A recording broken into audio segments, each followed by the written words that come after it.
Actually কি সাকিব এখনো তো রিটায়ারমেন্ট হয় নাই, মানে তেমন কোনো কিছু হয় না সাকিব, ট্রাই না। এটা হলো গিয়ে সাকিব এখনো তো যদি রিটায়ার করে ফেলতো তাহলে বলতাম যে ও আর নাই। যদি কোনো ওর যে ইস্যুগুলো আছে সে তো মাঝে মাঝে মন্ত্রণালয়ের সাথে কথা বলে কিভাবে ওইটা কি করা যায়। আর ওর যে জিনিসগুলোতে আমার হেল্প করার কোনো ব্যাপার নেই, এটা আমি আগেও বলেছি এখনো বলছি।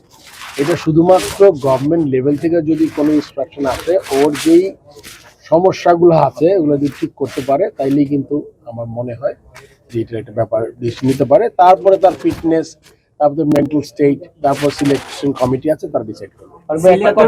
ম্যানেজমেন্ট থেকে কি তার ব্যাপারে চাওয়া হয়, চাহিদা আছে কিনা সিলেক্টর বা টিম ম্যানেজমেন্ট থেকে?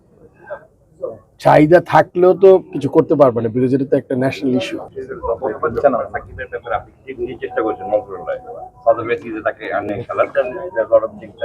আপনি একটু আগে বলে যাবে কি বার্ন মোর লাস্ট প্রাইজ, মানে এটা বলে খেলাধুলা দেশে না, খেলাধুলা চ্যাম্পিয়নশিপ দেশের বাইরে, মানে এটা কি কোনো সম্ভাবনা আছে? সাকিবের ব্যাপারটা আমি বলেছি, আসলে এটা মন্ত্রণালয়ের নির্দেশনাতে আমি বলেছিলাম। মন্ত্রণালয় যখন বলেছে, কিন্তু আমার আগে কিন্তু অ্যানাউন্স করেছিল আমাদের যে স্পোর্টস অ্যাডভাইজার আছেন, সে বলছেন সাকিব খেলবে, দেখবে গভর্নমেন্ট তার যে ব্যাপারটা সমস্যা সেটা দেখবে।